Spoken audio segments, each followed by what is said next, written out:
napakarami na natin dito mga alagang manok. Ang kailangan na lang natin dito.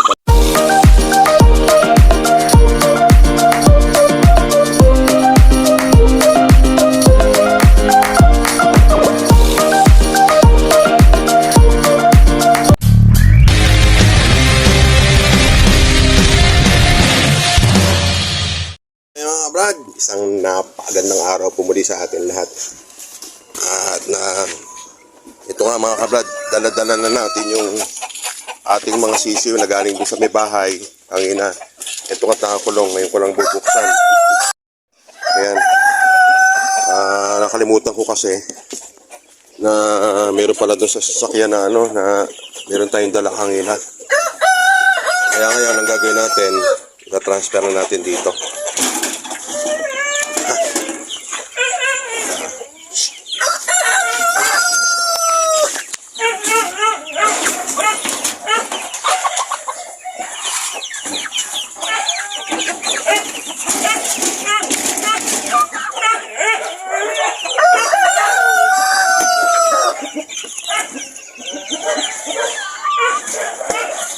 Ito kasi mga kaidol niya, mga kabrad, ito.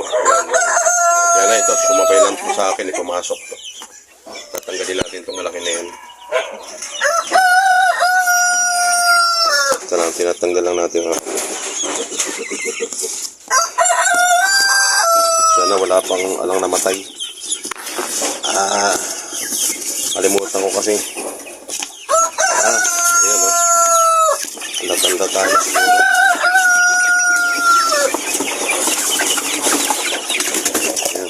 Okay.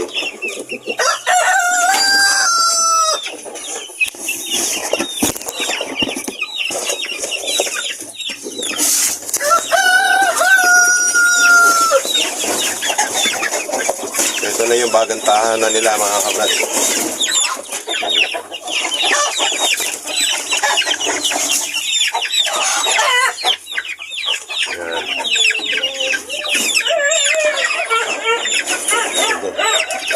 Yan na. Ito mga kabrad yung ating bagong lipat ngayon. Ito naman mga kabrad, ano na to? Kumbaga, nabaksina na natin to. Lahat ng mga alaga natin dito, nabaksina na natin. Ito yung mga week old natin mga kabrad. Halos magwa 1 month na. Meron tayo yung isang buwan na. Yan. So ngayon dito natin sila palalakihin ngayon. Para siyang dati natin nakagawian. Yan.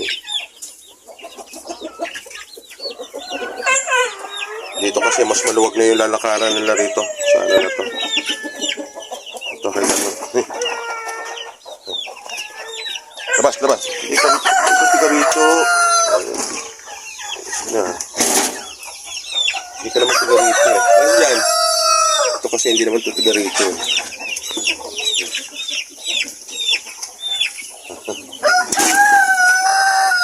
Labas. Ayan. So, ayan. Okay na mga kabrad yung ating mga sisiw dito. Isa na to sa panimula rin natin. Ito naman mga kabrad. Wala na ritong nahalong yung maraming daliri. Wala na rito. Halos ito yung mga anak na to mga kabrad ng ating rooster na Rhode Island. Yan. Pero andito pa rin yung native nila. Ayan, bakas ko sa kanila. Pero mas malalaki na sila. Iba talaga ang tibay ng dugo ng native at saka ng Chinese. Ang Chinese chicken, makikita nyo sa kanila, yung merong corona. Hindi na wala yung corona talaga. Pero yung paa nila, yan niya, 4 na lang. Hindi ka mukha dati, 6. Nag-aanim yung paa. Yung sinatawag na salapi sa amin sa Nueva Ecija. So ayan, ito na yung bagong tahanan nila. Medyo maluwag-luwag.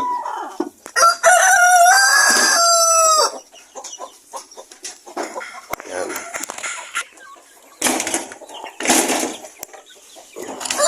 So, check lang natin itong baka may nabawas na naman dito sa ating mga sisiw.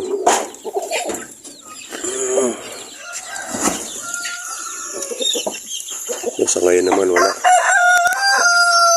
Salamat naman. Ito mga kabrad, napakarami ng sisiyo natin dito. Talagang kailangan lang nating, ayun, at least kahit paano sila na vaccine na natin. Kaya nakakasigurado na tayo na matibay yung katawan nila.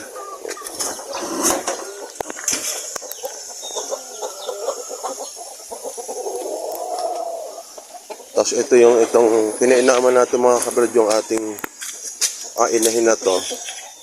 Ayan o, mahalimhim yung ating mga Rhode Island. Tapos yung cross sa kabira yan.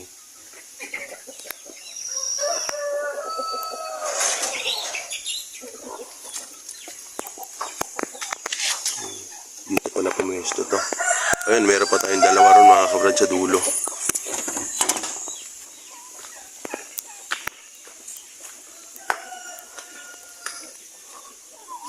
Malamang lilipat pala ni Joel yan. Mga kabrad, yung ating mga lalaki dito, posible ito mga kabrad, ito kung matuloy kami sa linggo, dadali natin ito sa Francisco Home. Doon natin ito ibebenta. Doon tayo magmamarket ng ating mga alagang manok. Ganun din yung mga baboy, posible doon.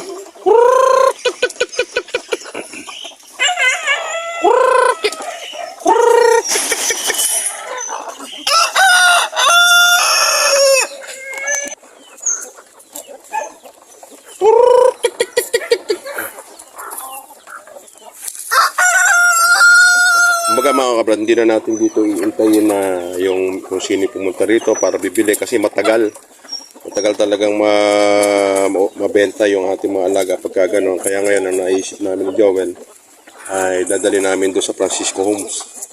Doon tayo magbebenta. Pero ang mga bebenta lang natin mga kabrad, dito yung mga ganyan lalaki lang. Pero yung babae, hindi tayo magbebenta yan.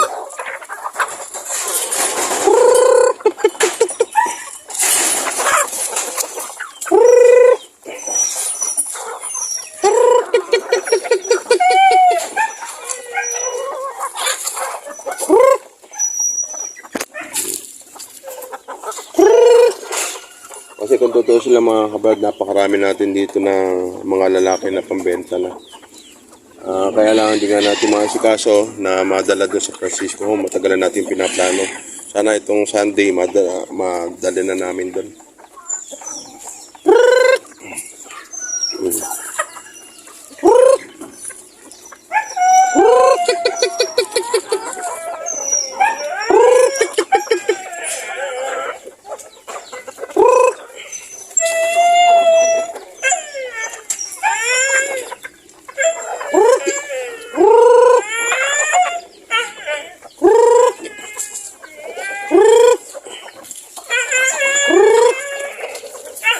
Sayang pa yung iba.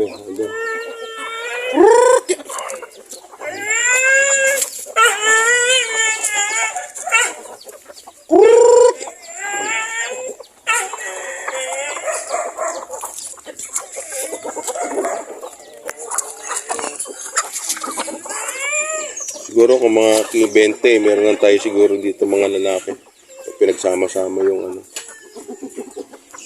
Yan ang ialis natin. Pero kasi meron naman tayong mga breeder na rito. Meron na tayong mga rooster na magagamit natin para doon sa pangkatsaw doon sa ating mga inahin. So, ito, mahalimhim na rin yan.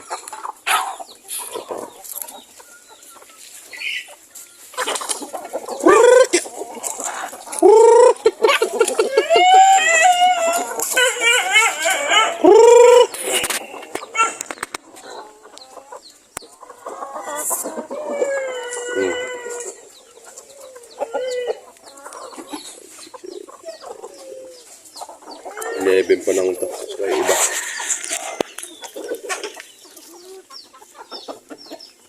Ayun pa.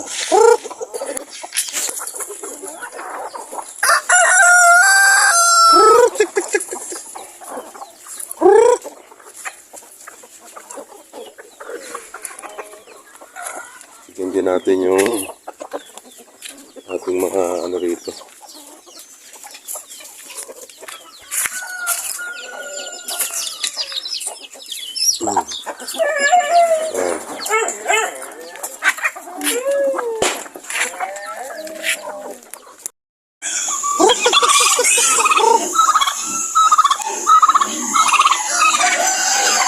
Kasi sa totoo lang, napakarami na natin dito mga alagang manok. Ang kailangan na lang natin dito talaga yung makapagbawas at para na continuous yung ating magiging pagbibenta ng ating mga alaga. Dahil meron na naman tayong mga 1-month-old na mga sisiw. At sunod-sunod na rin yun. Meron na rin tayong mga week-old. Kaya sunod-sunod na mga kabrad. Kaya yun nga, susunod. Abangan na lang natin Sunday. Natuloy tayo doon sa Francisco Home. Kaya kumakain na itong mga ganitong babae, yan yung aalagaan natin mga kabrad. Ang pambenta lang naman natin dito mga lalaki.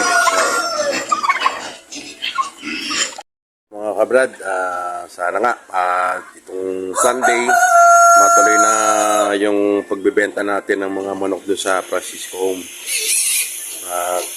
Kunyari yung tinatarget ko para yung ating mga manok dito na mabigyan natin sila ng magandang presyo. Kasi pag dito lang sa farm, may rekta yung minsan binabarat lang. Parang kumbaga mayayari kumbaga sa grotto. Doon, ganun ang gagawin natin. At para yung ating mga alaga din, hindi naka-stock dito. Sa totoo lang mga kabrad, napakahirap talaga pag wala kang pagmamarketan, wala kang pagbebentahan ng ating mga alaga sa labas at mag-aantay ka lang dito sa farm. Medyo matagal at saka hindi sulit, kumbaga. Kaya ang gagawin natin ngayon, kung sakali man matuloy kami sa Sunday, ganun ang gagawin namin doon. Itatambay natin yung manok doon sa Francisco Home.